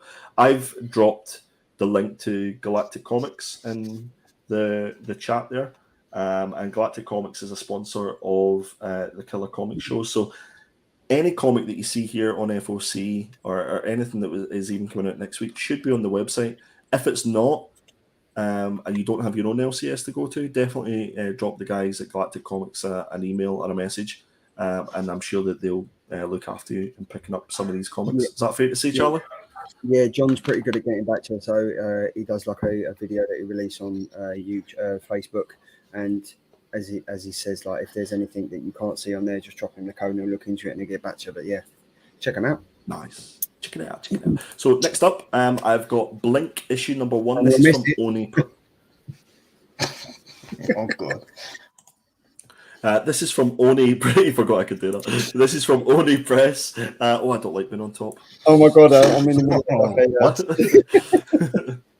No, I don't like being on top. What's it done being on top, man? No. Yeah, nobody else likes you being on top, Andy. Don't worry. Whoa. Somebody's going to take a snippet of that section and is going to post it everywhere now. It's going to be a meme for life. I've always wanted to be a meme. Listen, Blink issue number 1. Christopher Sabella on writing duties and Hayden Sherman on artwork. And you can see I put the code in there for this issue. This issue has lots and lots of covers as well. So I've got the feeling that it's going to be one of those ones where it might go a bit under the radar, specifically because it's only press. And if you don't order it up, especially in FOC, then you're probably going to miss out on it. I picked this one just because of the synopsis, which James is going to beautifully articulate here. So, James, over to you. GMVQ, don't fail me now. Ren Booker was 3 when she was found catatonic and covered in blood on the streets of New York. Since that day, she's been haunted by a childhood she can't remember. After decades of searching, Ren stumbles upon a cryptic website streaming multiple CCTV feeds from strange rooms in a ruined building, and something clicks, setting off hidden memories that lead her back to a place she's been in lifelong nightmares. Hunting for answers, Ren breaks into the building, but instead finds herself entangled in the camera-filled dark mazes of a decayed social experiment known only as Blink. Eisner-nominated Christopher Sabella from Dirtbag Rapture, Hayden Sherman from Thumbs, and Nick Filardi from Rogue Planet team up for a found footage horror where uncovering your past will leave you trapped inside it. There's so many hands on this cover. You know what to say? Oh, Too many hands spoils the cover. I literally just noticed that there. Yeah. Well, do you know what they also say? They say many hands make light work. So is that a clue to, I don't know, maybe? To absolutely nothing, Charlie. Thanks for that. Let's move on. One thing about that Blink I will say, I follow the colorist Nick Filardi on Instagram, and he's been posting some of it, and he's done some YouTube videos where he's been coloring some of this over the last sort of lot of months. So the artwork in this looks really good. So I think this is worth picking up. Did you ever see the comic Vinyl? It's got that sort of color work and artwork feel to it. Yeah, Vinyl. I don't know if it's the same artist or whatever, but yeah, that's kind of feeling I got of it. So yeah, I think that's an interesting one. It's kind of a two indies that I've picked at the start here. This third one is just pure nostalgia. You saw a little, not that one, this one, preview of it. This is Madballs versus Garbage Pail Kids from Dynamite Comics. So this is written by Sholly Fish. I'm going for it, I'm committing. And artwork by Jason Crosby. There are so many covers for this. I think this went out as an option for retailers to do their own. And I wish there was a Killer Comics stroke Panels and Pints stroke everything else cover to this. I think we could have. I think putting Sean on this cover would have been absolutely... Is that not Sean already? I thought that was. You know what I mean? I think this would have been fantastic. So, yeah, I picked this one up for a little bit of fun. It just brought a lot of nostalgia. Who didn't pick up Garbage Pail Kids cards? I know Sean's big into it. Oh, I love it. Yeah.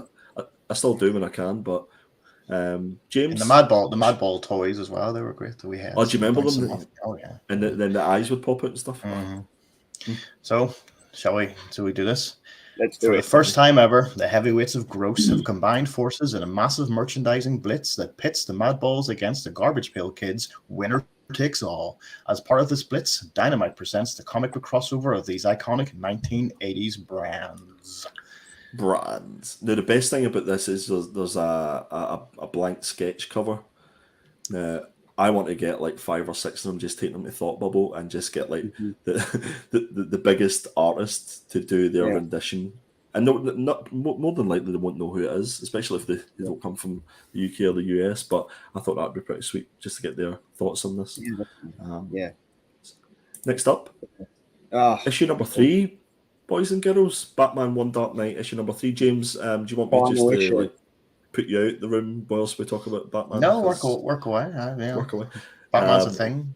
So this certainly is. This has been the long-awaited final issue of Jock's written and artwork Black Label series.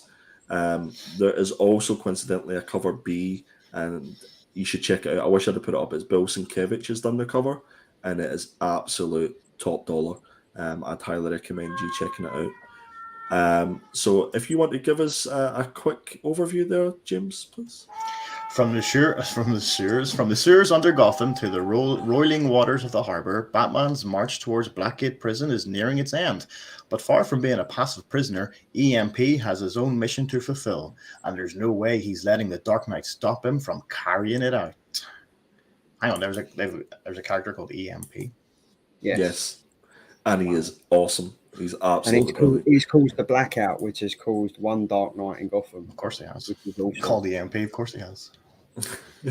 So guys, definitely go and check that out. I think I didn't include this in this, but the hardcover edition of Batman One Dark Knight is actually on final order cut off this coming weekend.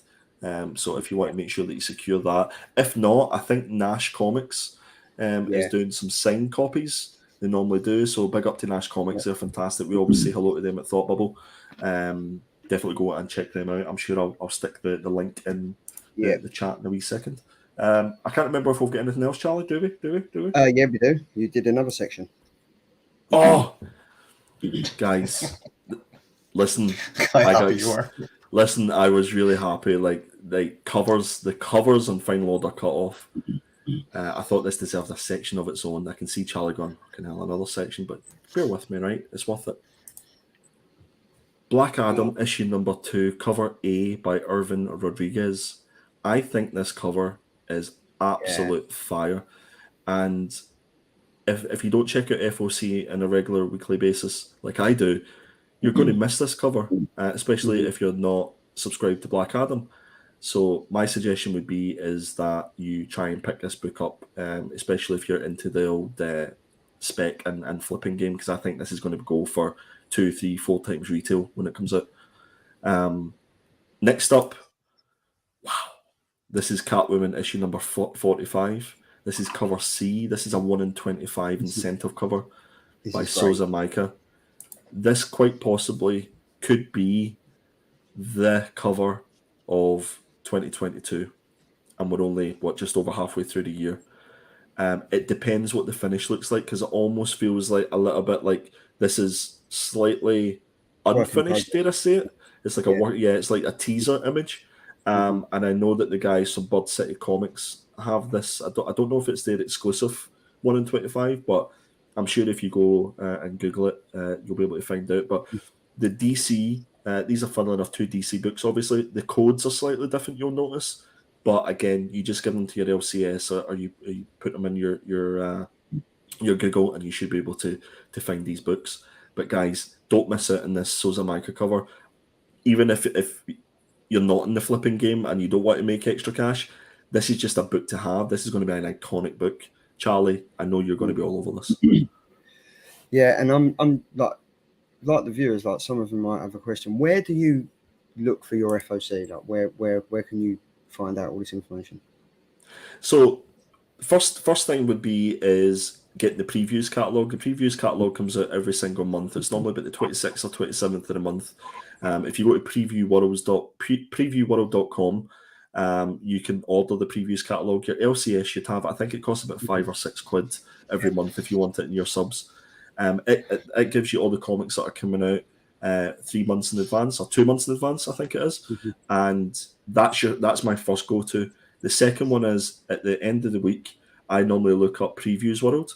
I look up League of Comic Geeks, or I actually look up Sub A Comic is where I order up my comics from. And if there's something that I've missed that has maybe not been released until that FOC week, that's when I add them on.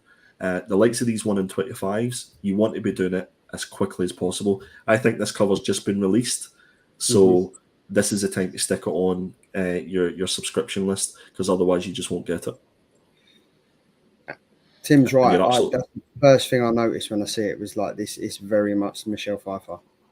Yeah, so it's hitting this. It's not only a fantastically drawn cover, but it's hitting the nostalgia as well, because that's kind of like the Catwoman we remember type thing. Yes, it is the Catwoman, isn't it? It's the Catwoman. The Catwoman, yeah, it could be argued, yeah. I love it. I think it's absolutely fantastic. Definitely go and check it out. Swamp Thing, issue number 15. This is cover B by Charlie Adlard, and this is just one that kind of jumped out at me as being something a little bit different and something that might go a little bit under the radar. I don't necessarily think that lots of people are ordering up issue number 15 of Swamp Thing, but I could be wrong. But this is a cover that's just going to display really, really well. And again, another DC cover that I've picked. So, I think that's me, is it? Yeah, it is. That is you. So then, yeah, as we come to the end of this show, let's have a look at the poll. So in last place is James with Samurai Sonia issue number 1. In third place, in fourth place is James. In third place is Charlie. Okay, rub it in, Jesus. The Jenny Friston cover at 14%. In second place is Tom with the Miles Morales Ivan Tower variant B with 26%, and Andy is running away with it at 49% after 75 votes. It is Andy. There was not 75 votes, was there? 75 votes. There's 75 votes and there's 12 people watching, so I don't know. I don't believe there was 75 votes. No way. There was 35 votes. 35 votes. 13 people watching. Listen, if like obviously nearly half the people that voted liked that book. Bird City Comics and Hive Comics, I think, still have copies of it, so definitely go and check those guys out, and you should be able to pick it up. But yeah, so you will be. Oh, you're catching me up now, slowly but surely. 3 behind. Well, you're 2 behind now. So yeah, James, you're still to get on the scoreboard, mate. But it takes time. It took. All right, but Tom. I don't think I want it the way the phone works. It's a shambles. It's a shambles. Oh yeah. So next week it is the Killer Comic Show sneak peek for next week. So Tom will be back with us next week, and he has gone with Something Is Killing the Children issue number 24. I have about 8 issues to read. Yeah, you do. Oh no. Okay, great. So yeah, this came out yesterday. Then Andy, you've gone for Black Adam issue number 1. Looking forward to reading this. I think this is Black Adam's first solo comic. No. In the recent DC Continuum, I think. Like modern DC, yeah. I'm almost sure Black Adam had his own comic beforehand, but I could be wrong. And then I've gone for Noctera issue number 11. Of course, I won't get to go for anything. Of course, you did. But it's been a strong week for comics this week, so I also picked a fourth one, and we've gone for Silver Coin. Wait a minute, I've got 8 issues of the first comic to read, and you've added Silver Coin in as well. Like, thanks. Where are you up to on Silver Coin then? Oh, issue 5. No idea. Yeah. I might have sold my issues on eBay. But you can just dump it. You can just dump into this because this is this James Tynan? Oh, it's James Tynan doing the writing as well. Yes. Cool. Yes. So yeah, so that is another week down, another week done. James, it's always a pleasure having you on, mate. Thank you very much. Sorry we made you sit through so much DC and Batman and stuff, but it's been great having you on. Hey, it's all right. I'm really good at sitting in silence. And even your No, daughter started calling you mentioned Batman, so she started crying, or was It that must Kerry run- that was crying? No, it's probably was Emily. Yeah, I'm on Yeah. kids duty. Carries away. So. Oh, right, okay. But, Well, James, but I'd yeah, just like to say thank you for joining yes.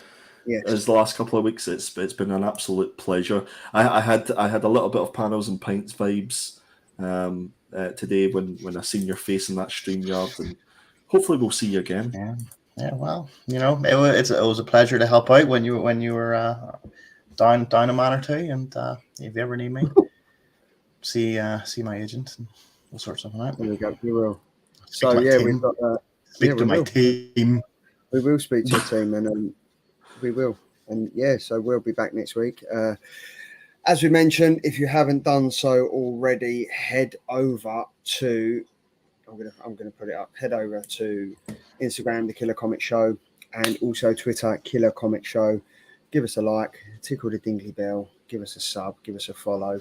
And this will be your one-stop shop to find out what we've got coming up on the show, what comics we're looking forward to reviewing, potentially covers of the week. If we've got any special guests coming on, this is where it'll all be released and stuff like that. So yeah, this is the one place for all your Killer Comic Show needs. I think I said it that way. There we go. Cool. Do you mind if I make myself big, Charlie? Whatever you like. Go for it. Here we go. Guys, don't scan that QR code. Don't scan that QR code. Lovely bit of reverse psychology there. So whatever you do, don't scan the QR code because it will take you somewhere that you don't want to go and that you don't want to spend the money on. So don't do it. But yeah, saying that, I think we'll end on this note. Guys, it's been another... James's face. He's completely lost. It's been another fantastic Thursday. I'm trying to stop myself from scanning it. I want to scan it because you said don't, but I'm trying to stop myself. This is what we're doing. So there's a certain member in the chat that will know what we're talking about. And it's another Thursday. We will see you next week and have a great weekend. And if you can't be kind, be careful. Have a good one, lads. See you later. Peace.